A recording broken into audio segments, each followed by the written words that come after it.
here. David, we already know that. And for one of these days, an alien's going to raise his hand up and be like, yes, we're leaving. Wherever you came from, it's got to be better. Right. Okay. Don't say that. They came here for a reason. Okay, well, welcome to Romance-tasy Gone Wrong, where we get to explore all the things that are dangerous and still fun in romantic fantasy. So let's go ahead and have everybody introduce themselves. Rachel, why don't we start with you? Thank you. Hi, my name is Rachel Brune, and I am a huge fan of romance, fantasy, romance fantasy, and dark fantasy. Pretty much any category you can find on BookTok. I also write in a couple of genres, and I'm the editor for Heart over at Falstaff Books, the Heart Falstaff book. Hi, I'm Sherrilyn, Kenyon. I do the Dark Hunters, I do the League. We're starting the new Myths and Legends, which is out earlier at DragCon this year. You get it a month early if you go by our booth. It's $12.25. Shameless self-promotion. Hi, I'm Ellie Raine. I'm an award-winning fantasy author. It's as much as I guess I need to say. I am Sentar. I write romantic fantasy for guys. Hi, I'm Stacey Rourke. I've written over 43 books, won a few awards. I'm also into podcasting and audiobook narration. And I'm Todd. I write urban fantasy, and what's funny is the reason I'm the moderator is I don't write romance. So, quick reminder, please put your phones on D&D or mute because we don't want to distract from what we're going to talk about.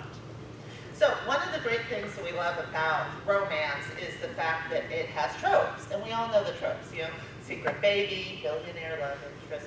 So let's first talk about when you're writing your romantic fantasy, what is your favorite trope to write with? And Stacey, we're going to start with you. Oh, goodness. Okay, and I know it probably explains all my toxic relationships ever. I love a good enemies to lovers. I love it. It's toxic, but I love it. I think my favorite trope is the undying loyalty trope. Yeah, mine would be similar to that, probably because of my upbringing as the childhood friends do romance. That's the word. I guess for me it's the lovable villain. I'm also going to cast a vote for lovable villain and enemies to lovers because when you combine those two, it shows Well, but I mean, this isn't about how it works perfectly. So given the trope that you just told us, what is the worst way you've ever done it yourself, or you've seen somebody else royally screw it up?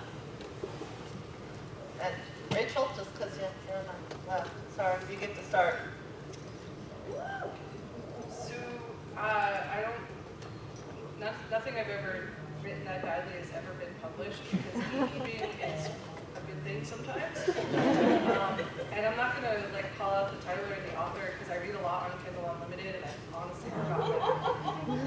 But the trope veered from heavily entertaining and spicy, and I was all the way into it, and then it just crossed that line between I really love these characters and their agency to no, please go get a restraining order, and the agency of the female character is starting to lack until it just became not fun anymore, and it crossed that line between fun and exploitative. Okay. I'm going to go with that.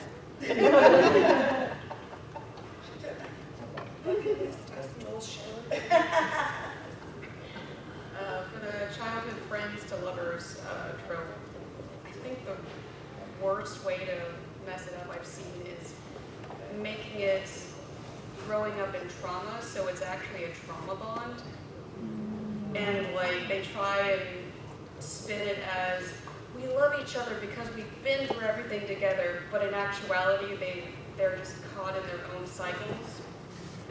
And it's not a healthy relationship because you're just continuing both of your unhealthy habits. So I think that's the worst way I've seen it screwed up. really easy way to mess up undying loyalty. It's to make them not loyal. But least favorite tropes. Isn't that kind of like, that's not the trope. So how can undying loyalty go wrong? Because I can think of a few ways that you could have undying loyalty actually screw you over majorly. You mean to save the one you love, to have to go somewhere else? Sometimes. Yeah. So we're going to have time for questions at the end. I promise I'll save about 15, 20 minutes, and then you'll have a microphone so that everybody gets to hear your wonderful questions. I think, and this isn't a book, but if we're talking about the worst example of enemies to lovers, when they tried to force Raine and Kylo Ren. If you're going to do it right, but that was not it. That was not it at all. It was embarrassing for everybody. Gave it their best. So is this where we start the argument? Is Star Wars fantasy or science fiction? I think that's where we start our appreciation of fan fiction.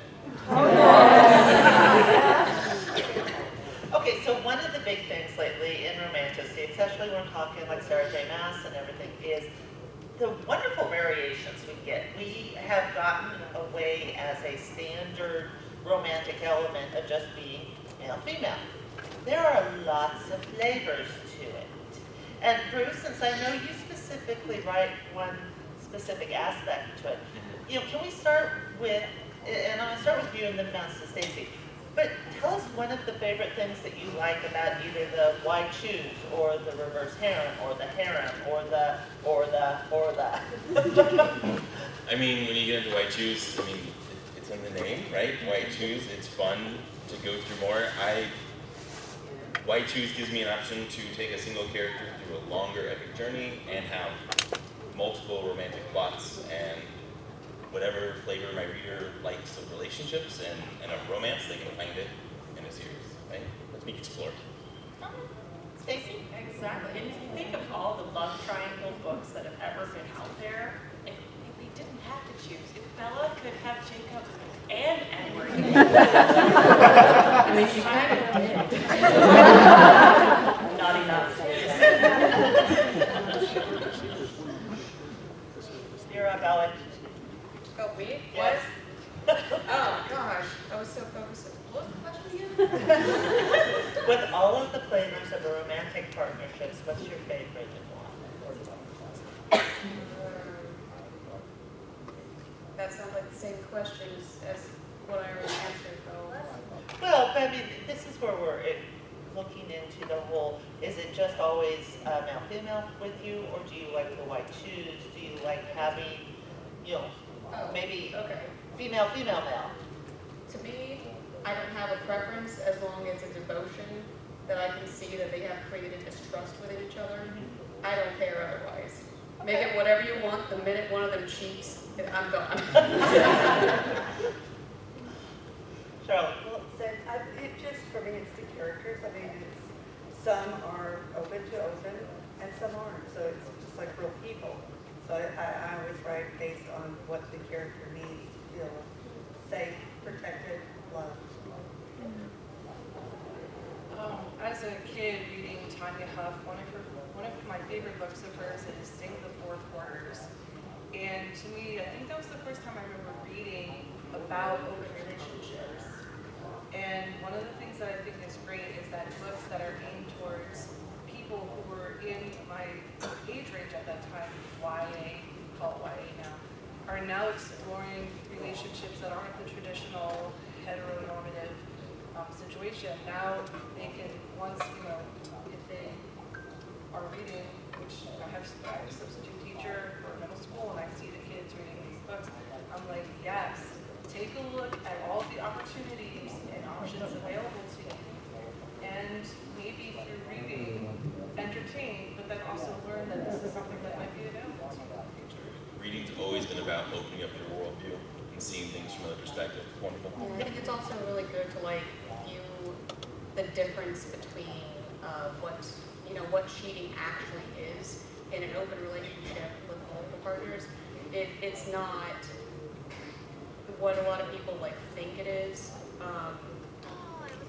But I have read a lot of books where they don't have that kind of conversation with all the other partners or something, and there's no conversation, they don't okay it with anyone else, they don't even know about it, there's nobody saying I'm okay with not knowing about it, they just go off and do it, and the books in question basically try and write that in saying, oh yes, this is how an open relationship works. No, it's kind of not, man. Not a good one, or not a non-toxic one at least. Well, so you're talking about the toxic. One of the trends that I have issues with is the alpha male trend, because at a certain point, you're reading the book and you're like, dude, you do that to me, I'm either cutting off your hands or you're going to be in jail. 50-50 as to which one happens first. So how do you write the stories where you're pushing that without, because there's the whole joke that it's sexy when Edward does it in the movie, and in reality, you should be calling the police because you have a stalker. How do you make it compelling enough when you write these characters that in reality, if somebody treated you this way, your dad would be there with a shotgun, but still keep them that compelling character within the story? Rachel? So I think that dark fantasy is a kink, and we give consent to it when we open the book and read it, and there's a reason why it's popular. I think that for the individual reader, you're going to make that decision, but I also think that there's a spectrum of alpha males, from ones who are overpowering and that are like kind of fueling the rise of dark fantasy, and an alpha male who meets like a dominant male who meets either another dominant male or a dominant female, and then they can have like a very sparking interactions in these books. And I think that as writers, we just remember agency and consent, and if those two things are present, I'm gonna read your book. But I think that we also should recognize that there are books that are popular because they transgress those expectations, and people can read about it and experience it in like a safe book environment where they can remove consent by posting the book or the Kindle or whatever. I love that comment. They can revoke consent by closing the book. It's important to let the readers know what's in the book so they can have informed consent before they open it up. Well, what are some of the challenges you guys will face sometimes figuring out how far to push your characters? I mean, Yeah, again, for me, it's the characters. it's characters. You know, so it's what will the character tolerate, because everybody, every relationship's different, even within the course of your life, from what you do when you first start dating versus later. It all changes, and that's kind of what we're doing. We're exploring different people, different personalities. I'm sorry, I love that scene in Aquaman when he comes down to the sub. I'm all about me some Jason Momoa Aquaman. Massive alpha, so. Stop distracting you guys. Come on. I can't be on our roll.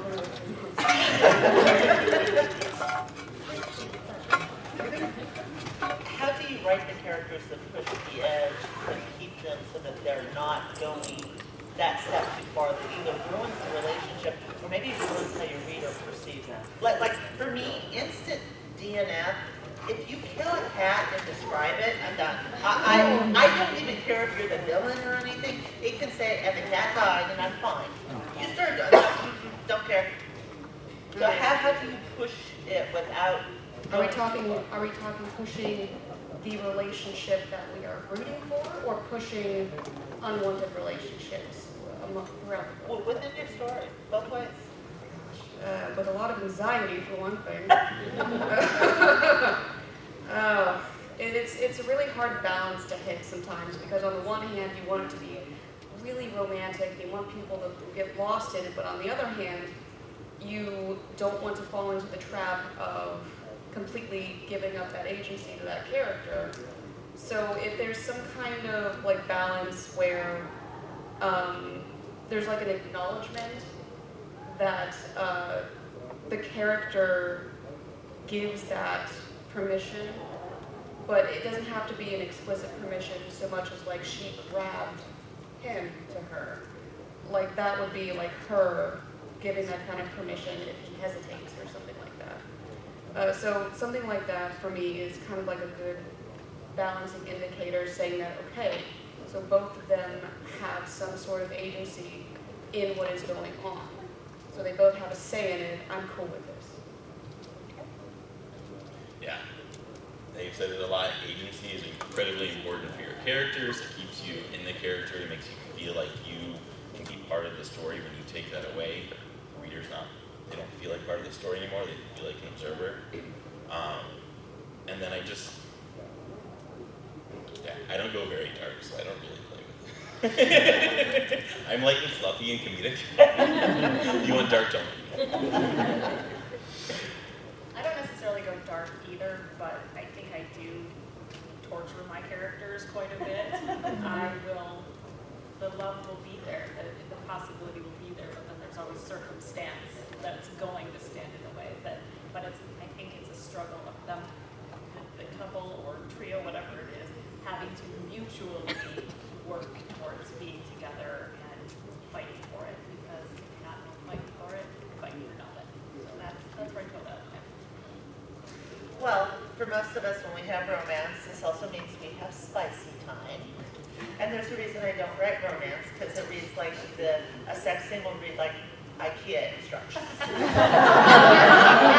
So, how do you guys keep your sex scenes alive and fun? I mean, there's only so many holes and only so many ways it can go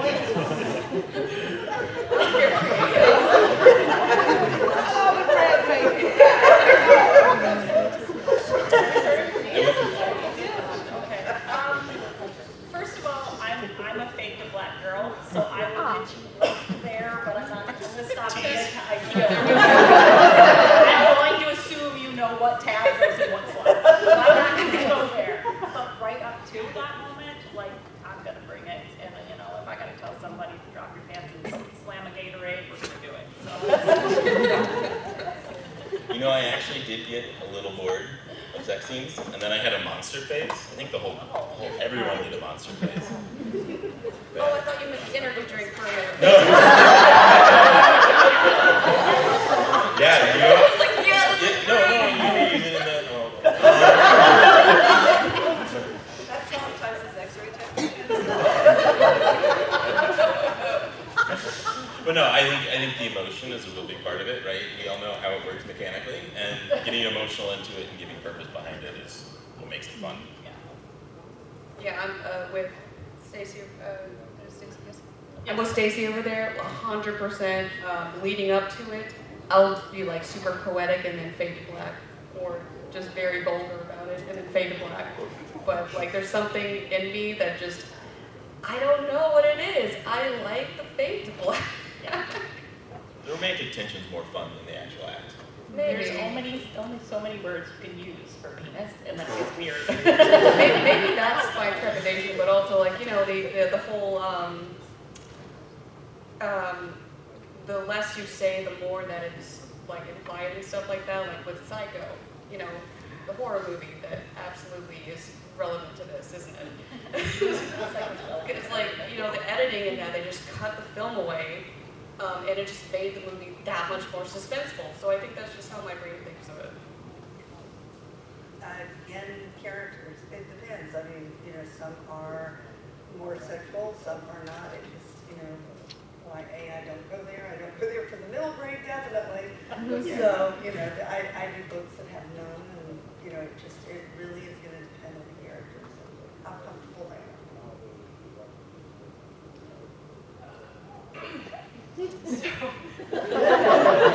Here is the answer you've been waiting for. Wordhippo.com. It will, you put a word in, it'll let you have various lists of synonyms in different categories of synonyms. So if you're looking for like adverb of thrust, thrustily thrust, that is wordhippo.com. But I also think that if we are reading, one of the reasons why readers like to know spice levels, right, is because different readers are looking for different spice levels. I like, give me the eating chicken wings, I'm very lucky, but whenever we're eating fantasy and romantic fantasy, like 10 wing levels. And Ghost pepper. and what I've found is even if it's, male-female sex, there's always, in the best scenes, some sort of intimate connection before the physical part of the scene. Whether you're fading to black or whether you're going on to just, 3 pages of various werewolves and one female, which was but yeah, that intimate connection, whether it's physically or emotionally. Now, We know we're gonna get to. I'm sorry.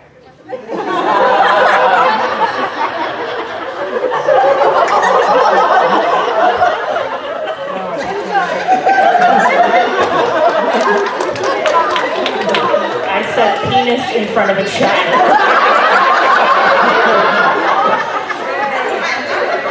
I'll be under the table for the rest of the panel.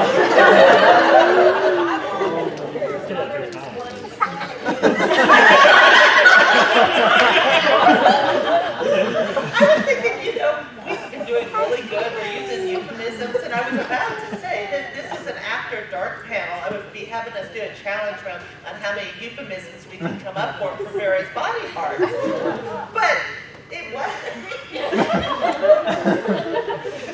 it was Romance-tasy. That This is my first official Dragon Con panel, maybe my last.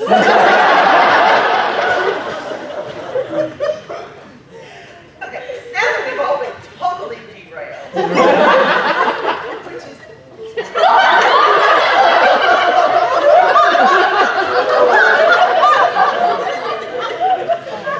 Okay, so get back to Romance-tasy. Where do you, as an author, balance out because I know Sherrilyn's going to say characters, but part of it's the fantasy aspect.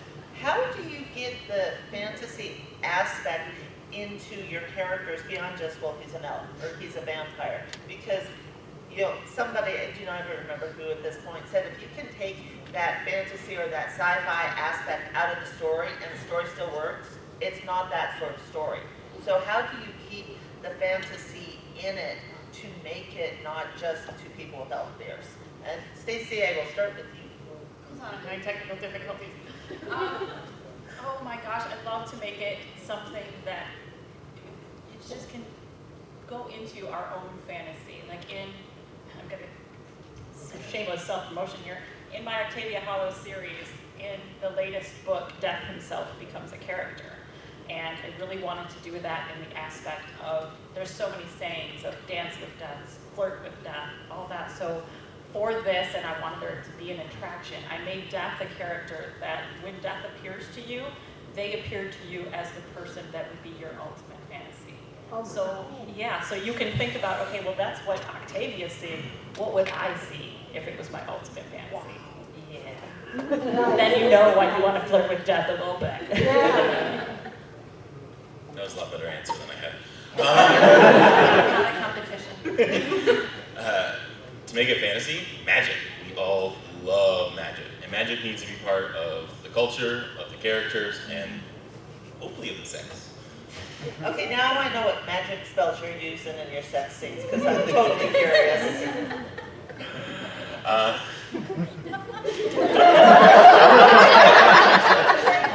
Do you want to just write it down and we'll pass it around? All sorts of fun things. I really love it when characters have some sort of soul bond or something that goes beyond the physical to really make the love something, a step up. Oh, so make all of us jealous, got it. Yeah. Ellie? I kind of agree with both. I write about reapers, so death is like a major theme in my books, but also magic is too. So I've got 2 necromancer reapers who also have opposing magic elements. So one of them has a fire element, the other has an ice element. So when they touch, just in general, they have a physical sensation of steam rising from their skin. Okay. So like, Say more. yes. So obviously I put those in building up to my fade to black stuff because it's so much fun, and you know, who doesn't like a little steam? Karen. It has to be integral, like, you know, the book, it's out early, I'm gonna say that again, you can only get it here.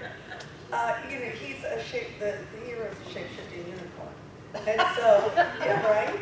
So, but how do you deal with that? And to me, it's, you know, if your magic doesn't work, it's that kind of exploration of character. He's not only a shape-shifting unicorn, he's something else too, which is a spoiler.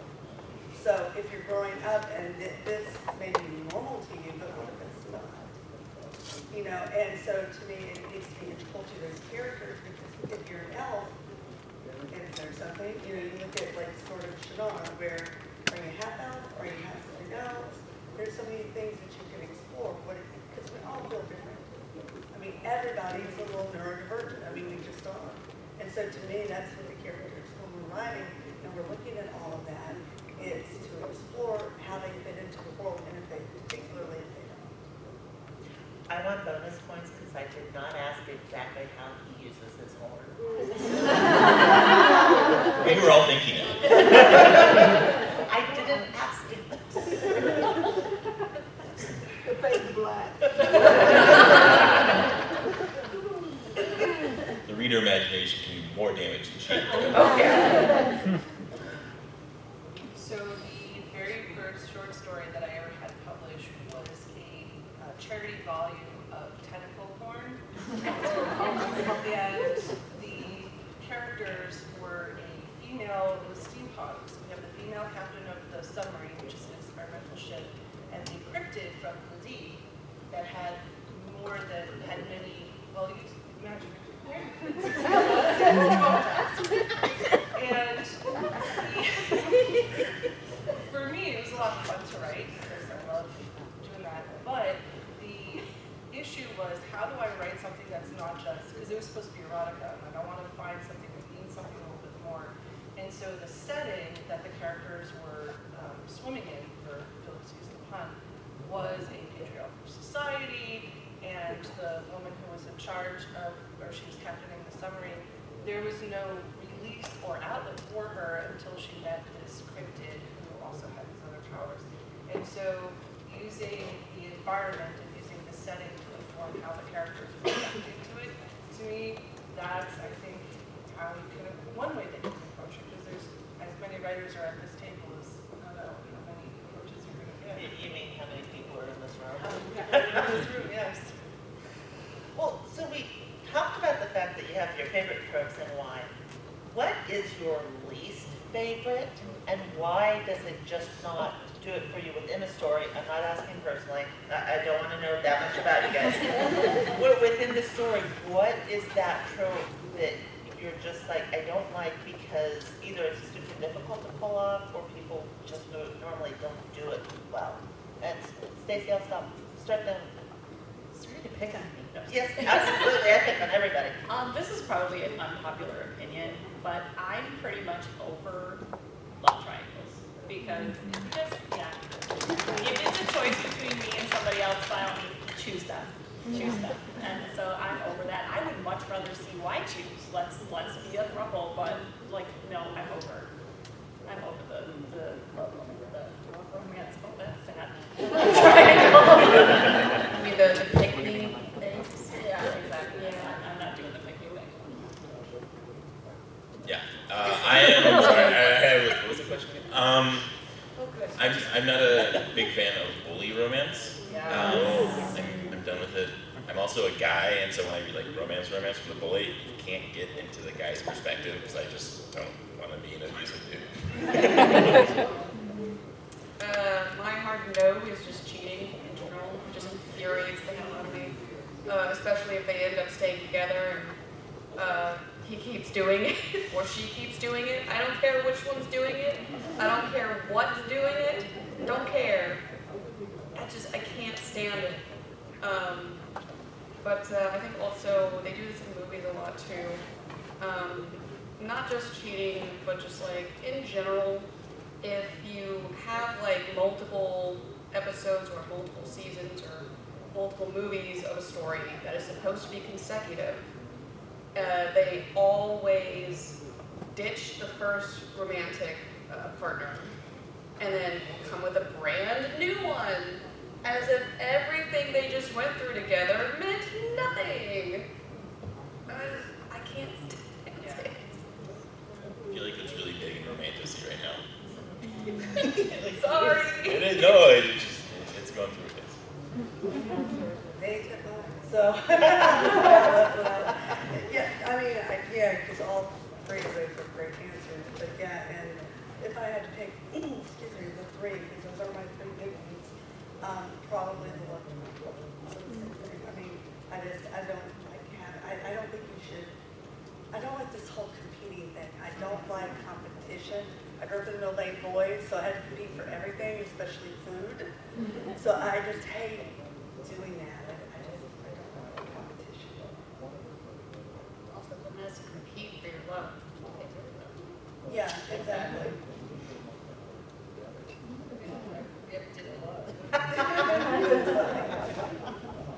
Well, because I know like a couple of mine are, I'm really over the billionaire romance. I'm like, there are literally more billionaires in romance books than what actually exists. Okay, seriously. And how many of you have seen most of the billionaires they have? None of them look like those book covers. And my other one, it's really funny because you're talking about the undying loyalty. I detest the best friend betrayal. Just absolutely, they're your best friend. Why are they betraying you? It's just, There is a good way to do it, though. The fiance or the husband. Yeah, there is a good way to do that, though. I think the best way of doing that is if they didn't have a choice, because either way would hurt you, so they had to choose between which one would hurt you less. I don't mind that because that's not the betrayal. It's like when, oh, hey, look at the really cute guy I got. He's awesome. He's Oh, great. that. And oh, by the way, I'm not, your best friend's out sleeping with him. I'm like, wait, what? Why didn't you invite me? Okay, so all of us know who Sarah J. Maas is, right? Yeah. Okay. What do you think it is? I mean, she is a super rich fantasy world, but she's got a very interesting set of characters that are pretty much driving a lot of the romantasy today. What is it, do you think, that's getting it? Because, I mean, at least in the first book or so, I swear I wanted to put knives through half of the characters. So, Rachel, I'll let you start. You know, why shouldn't I start practicing my carving? So this is completely a non-scientific representative example, but I have the people that I know, again, not scientific, who really are into ACOTAR and all the Sarah J. Maas, etc. I feel like they came to fantasy from YA, whether or not they're current YA readers. And so I think that it checks some boxes for the things that they love. So even though maybe, like I'm in my late 40s, so I've been alive for a little while and I've been through a few relationships. So even though my older self would be like, you get another vibe, my younger self probably would have been like, oh my gosh, I'm gonna turn this page on and find out some more. So yeah, I think that it might be that, but it also is, I mean, we love a good soap opera, right? Like there's some people I won't block on Facebook because I want to know what's going on. That is a mood. And I think that just, there's just different tastes that readers have, and some people are really into that, and I say, You like watching the train wreck, especially when yours involved. that the last part's great. Sherrilyn? Well, yeah, same thing. I mean, thank goodness that we've got so many different kinds of readers who love so many different kinds of things. My son's now like, and his first book comes out next year. Shameless self-promotion for my child. But, and because he worries all the time. He's like, well, why are these popular? So this is like dinner conversation in our family constantly. And I tell him two things. One, marketing. Regardless of what anybody says, marketing is so important. But also, you're going to find your readers. I mean, no matter what you're writing, and we always use as an example, purple Elvises. You know, if there is an audience out there for it, don't be afraid of it. Just write the book. Write it to the best of your ability. As long as you're true to the plot, true to the characters, you're going to find that audience. And, you know, how did anybody get where they are? One reader at a time. It's like the old, okay, I really am old. You're an infant. It's the old Prell commercials I grew up with. Then I told two friends, and they told two friends, and so on and so on and so on. And that's how readerships grow. So, you know, whatever, don't worry about trends, don't worry about it. Just don't write. Yeah, basically. We're talking specifically about Sarah J. Maas. My mother, who is 68, has been reading her for longer than I've been alive. Probably. I don't actually know. I didn't do the math. But I do know that, you know, when I asked her, you know, what do you like about the series so much that you just binge read it all the time, book after book after book. And she said what she really likes about it the most, even if sometimes she hates what some of the characters end up doing, doesn't agree with them, she says she is able to actually get lost in the story and in the world. And she is able to really connect with enough of the characters that she can really get a new perspective out of each of them. So that, I think, is a really good answer to that. I guess paraphrasing would be, if you can put yourselves in the eyes of another character, even if it's fantastical or not. Yeah. I think she just made everything larger than life in it, and just made this academic really fun. I also think she positioned herself really well as like YA gateway to romance, and that's like I think that's a huge part of her success. And she's like the second coming of Twilight at this point, so. I think describing it as the next step for YA readers to level up to, when you want something a little spicier, I think that's the perfect description of it. I think that's great. And I think you all pretty much nailed this one, so I'm just going to thumbs up. Let's move on. Okay, then I'll toss this to you. For either something that you're looking forward to either seeing or you're looking forward to writing, what are some of the new romantic stories that you think might be coming or that you would like to see? I mean, we all have heard the thing that there's no new plots, there's just new writers. But what tropes or just ideas that you would either like to see or maybe that you're working on coming forward? You are asking the wrong girl right now. After 20 years of marriage, I'm going through a divorce right now. So, in the words of Taylor Swift, lately she's been writing for revenge. So there's going to be a lot of vengeance in my books coming up. So that's So you're going to kill all the lawyers? there's going to be a lot. It's a really hard question. I'm 40 books deep, so I've... Okay, so here, let me twist it. What is the story that you would like to tell that you haven't either reached the emotional comfort to tell it yet or the skill level to tell it yet? One of these days I want to write just contemporary romance for guys, and just like a bodyguard guy and then a billionaire woman, and just like do some BDSM stuff.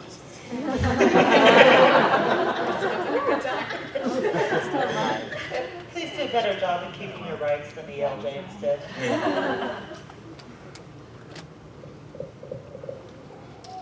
don't think I can answer the question directly, but I'm currently working on something that involves a romance between two draconic characters that are bards. So they do music magic, basically. And so they kind of fill in each other's harmonies with their music magic. So I'm excited. I'm sticking in my shape-shifting universe. If it ain't broke, don't fix it. And that's my deference to Hercules. No. I swear, some days, I'm like, can we go to the bar so I can make all of the horrible question comments that I want to make? Okay. I'm sorry to interrupt. I keep getting a call from my kid. Oh, no, absolutely. I want to be sure that he hasn't caught himself on fire. Is that a thing that often happens? When I was a kid, my parents, if their bedroom door was closed, the rule was you cannot knock on the door unless there is blood, bone, or fire. Otherwise, you will be wishing there was blood, bone, or fire. Exactly. Or in my case, it was, the door was shut. Don't come knocking. Rachel. And there were 7 kids, so you know. You know what they would do?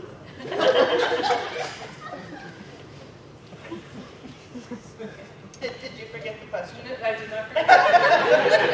My problem is that as a writer, I'm a little stalled right now because of the editing and all that stuff. Editing is a 4-letter word. Don't let anybody tell you otherwise.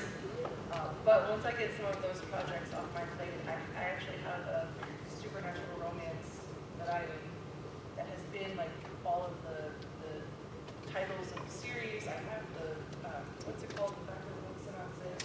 Blurbs. Yeah, I'm like writing some of the characters out, and I'm just like, I have to finish this stuff that I'm contracted for, and then I can get to this stuff. So, I'm excited. It's set in a set-shaped bar in New York, and it's like a hideout for all of the fake creatures, and some humans who have some sensitivity can sometimes start it, and there's shenanigans. Well, I mean, I said I don't. Yes. Sorry, Mel, I'm going to say otherwise. Editing is a 7-letter word. No. It's 4. Trust me, it's not. The ING said it like counts. Malaya. The ING counts, okay? Editing. Okay, fine. Edit is a 4-letter word.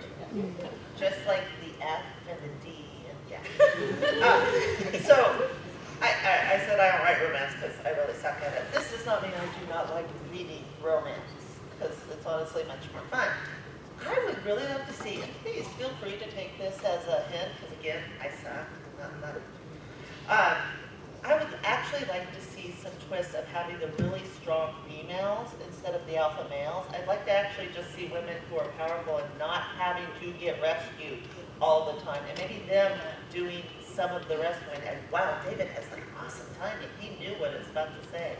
But I'd like to see some more romances where they're a little bit more females taking the lead as opposed to having to be protected all the time. I mean, it was a running joke between my husband and myself that he's like, you don't need me. I'm like, no, you're absolutely right. I do not need you. I happen to want you.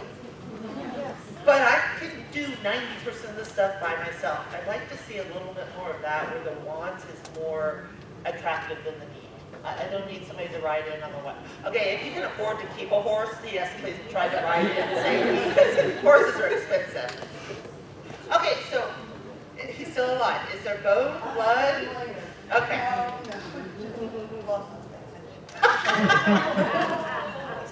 don't know where your shoes are, sorry. So I have some friends who are new to Dragon Con, and this is their first time at Dragon Con. One of the questions was, well, what happens if they lose their badge? Don't. That is the answer. Well, if they do, don't. Keep it around your neck, don't play with it. Yes. Leave it in case you do something. Okay, we have a microphone set up, so if you would like to ask your question, we're going to use the microphone as this is being recorded, so we want to make sure we can hear everything. So please feel free to line up and ask your questions of our wonderful audience. Panel. Did I get you on good enough yet? One of my questions, or my question is part of romance, but what, all right, when somebody goes to Okay. flip it over to read the bar, Blurb. blurb, or open it to flat, Sorry. who writes that? You know, I mean, It's not, we do publishing, is it, does the authors all write their own? Yeah, it depends on who's publishing. Because I have read some books that were great books, but the description was like, I'm gonna read this or not. But then I found a breakdown and I read it and I'm like, oh, this is a good book. You know, so I was always wondering who writes It's probably to hook you. it's the publisher, but if you're self-published, it's also the author. And it's literally, at least for me, and you guys can agree or disagree, writing that word is harder than writing the 100,000 word book was. So, I mean, it is, literally it depends, but I've also seen, if any of you are really big romance fans, you look at the cover, doesn't resemble anything on the inside of the book. It's publishing. What are some fantasy tropes or characters that you think are being overused in the genre? I mean, for me personally, I kind of think Fae are being way too much overused. Especially since the ones I've come across all kind of come off as a court of thorns and roses knockoffs. I think a wave happened after Sarah J. Maas that just everybody was trying to get in on the Fae part there, and I think it's been a ride, but I think it's going to start that. Yeah, there's always They'll be the next thing coming along. there's always the publishing trend. Like when something gets big as Sarah J. Maas, there's gonna be copycats. It's just so yeah, everything around that's probably overused at this point. It does take a couple years. So it's not a 6-month wave, it's a 6-year wave. Sounds like your billionaire thing, you know, everything, there for a while it was all millionaires, now all of a sudden it's billionaires. I'm just glad we're not complaining about vampires anymore, because I really like vampires. Really like them. So in the spicy scene, since this is Romance-tasy gone wrong, I'm just curious what y'all's least favorite I'm dancing around actually saying things is, like, sheath. Robbing member. Her womanhood. That would drive I'm gonna make sheath worth her flesh sheath.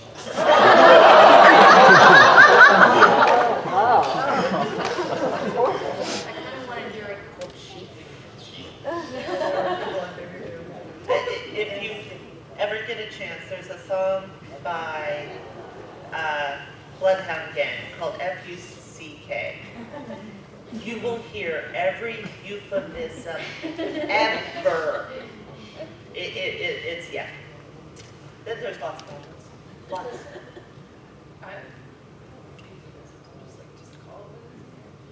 I think the biggest issue is that there's only so many times. So one of the things you're taught as a writer, or you're nagged at by your editor as a writer, is don't repeat the same word over and over again. So that's why we use, you know, so if I'm going to talk about Rachel, I may say Rachel in one sentence, she in the next sentence, her in the next sentence, Miss Brune in the next sentence. You have to vary and make the sentences different. You need to do that. So that's why there are so many euphemisms, because there's only so many times you can write the word memory plans over and over. Okay. Hi, I'm an indie author, and so I just have a question because we're talking about tropes. And so how do you, or I guess because this is Romance-tasy gone wrong, when tropes are used too much, like we have to use tropes to market books, right? But then people, like, especially on BookTube, talk about like the tropification of books. So like, how do you strike that balance between, or not, of like, okay, these are the tropes that are in my book, but also I don't want my book to just be tropes. If that makes sense. So writer to writer, I like 80% familiar. It's good for a book to be familiar enough that a reader can pick it up and get into it very quickly. But then 20% strange. Make it your own, at least 20%. That's kind of my rule. Yeah, the whole point with the tropes is not to completely copy-paste what everyone else is doing with the tropes. It's to find your interpretation and perspective of that trope. A lot of it is marketing shorthand. So even on like BookTube or Book Talk, I think some of the most effective way that authors or their marketers, which is usually the same person, use it, could be like, this is enemies to lovers with a reverse harem, werewolf, badass gangster, biker, you know, all this stuff. Because someone's looking for it. And you're beholden to the search algorithm. SEO. Yeah, Yeah. and Can't afford it. when you're dealing with publishers too, they always want to compare you to something. They never want you to be unique. So you have to deal with, it's Game of Thrones meets Witcher, and, and they're always going to do that. I mean, an excellent way to look at it is, how many of you guys have read Taming of the Shrew by Shakespeare? Okay? There are so many versions of that movie. 10 Things I Hate About You is Taming of the Shrew. There are all those things that you can do that make it a totally different story every single time. Hi, so I just wanted to say thank you very much for talking to us because I really like the panel in general. With the aspect of romance and writing specifically, how do you kind of plan out your writing, and how do you figure out what is best as far as like when the girl meets the guy or when the guy meets the guy, and then from that point like actually like falling in love with them, or is this actually who they're going to stay with, and then keeping that going? Because I know some books will keep it, going too long, and then you're like, why are they not together yet, and stuff like that, or they'll get together super early and you're like, I feel like I have nothing else to read. So how do you kind of find that happy medium? There's a fantastic graphic book called Romancing the Beat. Oh, And I cannot remember the author, but if you look for it, it's a slim volume, and if you're looking for just some information on plotting romance, it's a great starting place. Romancing the Beat. It's available on Amazon. Very good. And if you like the panel, please review it. Oh, I was going to remind the president. No, one of the things that frustrated me when Twilight and all that became so popular is that, here's the thing, I'm speaking directly to Ms. Kenyon now. I don't want to lay the unicorn, I want to be the unicorn. And that makes me ask, have you guys ever encountered a really good story that flips the script and lets the woman be the non-human one, the misunderstood monster? Because, okay, thank you. She can raise the dead with just a touch of her hand, which makes eating chicken nuggets really weird. So she's a vegetarian, is what you're saying.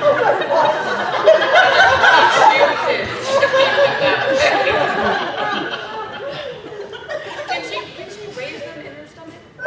No, it has to be a touch of her hand, but it makes her like, Her stomach So, life does so not she uses chopsticks a lot.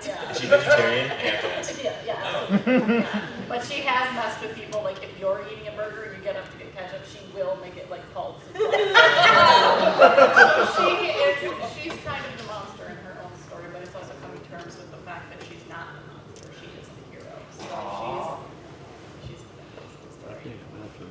Hi, so my question is, there's kind of been like a debate both ways in like romance, like book threads and book talk and all this stuff about like, and I'm kind of, me and my cloth over there, we're kind of fighting over this because we're trying to decide whether our books are going to be, at the end of it, like romantic fantasy or fantasy romance, because like the argument is, if it's a romance book, it has to have an HEA or an HFN at the end of each story. And, some of the stories that we want to tell, like, they end up at the end of the series in an HEA, but it's not every book. That's just slow burn. You're fine. Slow burn. So, I know some people are like, if it's not, I'm out with your book, so I just didn't know what y'all's thoughts were on that. If you're not going to end it with the HEA fantasy, happy for now, at the end of the book, then it's a fantasy with a slow burn romance through it. But remember, this is marketing BS. That has nothing to do with story. Your story is your story. That's marketing. And then write your story first, then figure out how to sell people on it. And if you're traditionally published, it doesn't matter if they're going to call it what they want to. So, Diana Love and I did Bellador, which there's no romance in at all. They put no romance. I have a question for Bruce in particular. Okay. So as long as it's benefiting the the romance genre has largely been both dominated by women and largely dismissed by men. And so what made you want to delve into it? I was actually a guy that liked to read romance books, and then I discovered there was this little harem genre, and I was like, wow, I could just write romance for dudes in there. And I've had fun with this since. Be the change you want to see in the world. Yeah. Thank you very much. Okay, my question is just regarding when you begin a book and you're choosing the main character that you want to write for. So regarding just like sexuality, that I feel like that's been quickly integrated to a bunch of books, people going with whatever they identify with. But I feel like what's been slow into the book market is like actual people of color as the main character. And so I found it very hard to find people that look like me. They're written by other African American authors, but not very many by the majority of authors that are writing right now. So, okay, so it's a catch-22. yes. Okay? If I write a story where all of my characters are black, It doesn't have to be all black. no, I'm just saying that if I write a story, I'm going to get crucified because I am not black. So therefore, I would get in trouble doing it. Now, I do have characters that are people of color, well, they aren't all human either. But most of the time, my reaction is, go write the story. I want to hear your story because I can give you a plot, and we're both going to write the exact same plot. Your story's going to be completely different than what I write. The only way to change it is I need more people of color to write the books because trust me, we've got Nicole Given Kurtz. Milton Davis is here. I mean, there are a lot, so they are out there. The biggest problem still simply is I don't have enough people with different viewpoints and different backgrounds writing the books. I've seen it, like, you'll see the author, they're white or white appearing, and I'm like, oh my gosh, I didn't know she could, they're writing from these different perspectives of an Asian main character, black main character, someone from the Dominican Republic. I'm like, oh my gosh, like, this gives me the opportunity to branch into other books of fiction, which I know, I might have read it before, but now I'm reading it. So. Yeah, I mean, the writers are there. They're all over, but they're not getting a lot of visibility. Unfortunately, as a foreign bookseller, if they think there's not a market for it, they're not going to sell it. Well, even though, but one of the things you have to remember, like in Styx, Bethany is Egyptian. So, even though that I have an African American editor, they would never portray her with dark skin. And that was always very frustrating for me. So the characters in the books can be out there. I'm mixed race, but you can't look at me and tell. If you see the rest of my family, I look like the adopted member. But so we're out there, their books are out there, but they may have an entirely different cover on them. My Endurians are all African American. Now, remember that up until about probably the last 20 years, there's actually quite a few women and female writers out there that because their pictures were never on the books, you never know.